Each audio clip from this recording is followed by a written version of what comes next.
Here's something you might expect a former president to do: lead last weekend's hometown Memorial Day parade. But Bill Clinton has just done something else you might not expect of an ex-president. To me, what the impact of this is going to be, that's part where we're going to watch the argument, where Republicans will come in and say, hey, we cut your taxes, and some of these suburbanites are going to go, oh, wait a second, did you really? We'll see if they can make that up. It is one of the cool ironies of it for Republicans is that, was it 42% in the survey said they haven't felt, or they're not sure yet whether there's been a real effect. Actually, and the other thing, too, if I could add, is that if you look at that by income, too, you know, folks lower down the income line are even less likely to... Literally thousands and thousands of thrillers, political novels, all this kind of stuff. You know, he's just good at it. But I wanted it to be real. I didn't want anybody able to say, oh, this is just made up bull, you know. The result? The President is Missing, in which the president takes on an international terrorist plot, at times single-handedly. No, I shout, pointing at the computer screen. In the audiobook, actor Dennis Quaid is the voice of the president. Every decision I make today is a risk. I shout, pointing at the... We are on the high wire without a net. I make the wrong decision either way, and we're screwed. The president goes rogue, getting in the middle of a shootout at Nationals Park in Washington, and another shootout on the 14th Street Bridge. But Clinton and Patterson insist it's perfectly plausible. The worst possible attack on the United States happens in this book, and if it happened, this is the way it would happen. There's a traitor in the White House. If it happened, this is authentically how it would happen. If the president has grapefruit for breakfast in the residency, it would happen something like this. We swapped these drafts back and forth, and I'd read something, and I'd say, well, I don't think this works. This wouldn't really happen, but we've got to make something happen and still keep it exciting. And it's like, how dumb is that, right?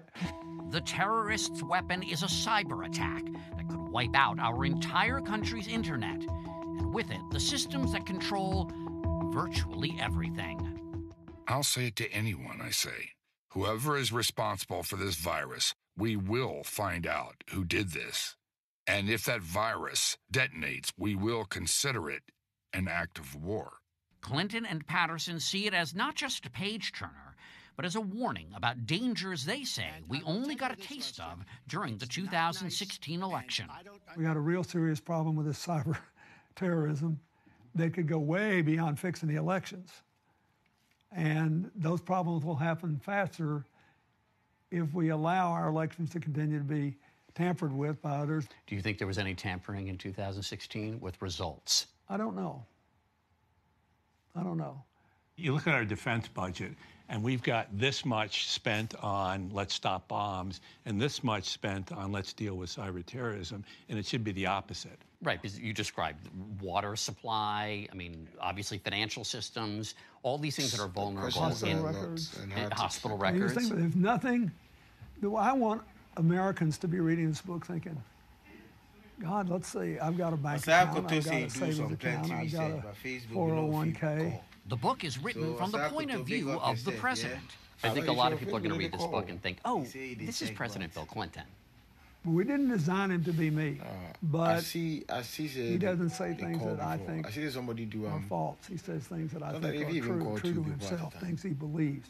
Still, you can be forgiven for mixing up the two presidents. The book kicks off with the fictional President Jonathan Lincoln Duncan facing removal from office.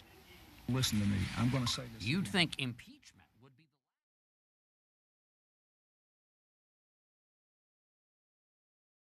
the because the fictional president, and it comes up early in the book, is under threat of impeachment. How do you look back at your impeachment? 11th August. Okay, 11th of August. Well, we'll be in New York for one Africa I knew concert. It wouldn't succeed. London it wasn't a last night pleasant was experience. tense, and I know but it was a fight that I was glad to undertake. They knew there was nothing impeachable. And so we fought it to the end, and I'm glad. It's been 20 years since Clinton was impeached, then acquitted by the Senate. But the repercussions reverberate to this day. Is it your view that President Clinton should have stepped down at that time, given the allegations? Yes, I think that is the appropriate response. In this Me Too age, some, including members of his own party, like New York Senator Kirsten Gillibrand, have said Clinton should have stepped down because of the Monica Lewinsky affair. Since we're talking about that period, what did you think 6 months ago when Senator Gillibrand said he should have resigned? Well, I just disagree with her. I mean, I think, you know, just you have to really ignore what the context is. But, you know, she's living in a different context, and she did it for different reasons. So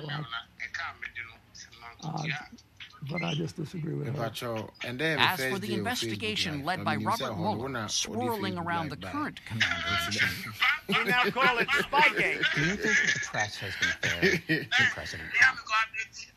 I think they have tried, by and large, to say hi to the fans. Say hi to the fans. Based on the facts. I think if goes in reverse, they have tried, by and large, talking about it based on my experience. If there were a Democratic president and these facts were present, most people I know in Washington believe. Democrat in power right now. And most people I know believe that the press would have been that hard or harder. But these are serious issues. You hear from Trump supporters who say, you know, the press slobbered all over President Obama. He could do no wrong. And now this guy can do no right. What gives? That there's a kind of whiplash. Well, they did treat him differently than other Democrats and Republicans because Why? It was the political press. You know, I don't know. They liked him. And they liked having the first African-American president. And he was a good president, I think. I don't agree with President Trump's assessment of his service. Nor do the authors agree with the current president's rhetorical style. President Trump, this is just factual, is fond of personal insults. I mean, he still refers to Mrs. Clinton as crooked Hillary in tweets. It's been effective for him. It's unbelievable that he became president, but he figured some things out. And I think most people do not like these tweets. They just wish that it wouldn't go that way. I don't like all this. I couldn't be elected to anything now because I just don't like embarrassing people. My mother would have whipped me for 5 days in a row when I was a little boy if I spent all my time bad-mouthing people like this. America will be greater than ever. Clinton, of course, thought he was going to be the first ever first husband. And he says he's reminded of 2016 and the divisions in the country whenever he goes for a walk.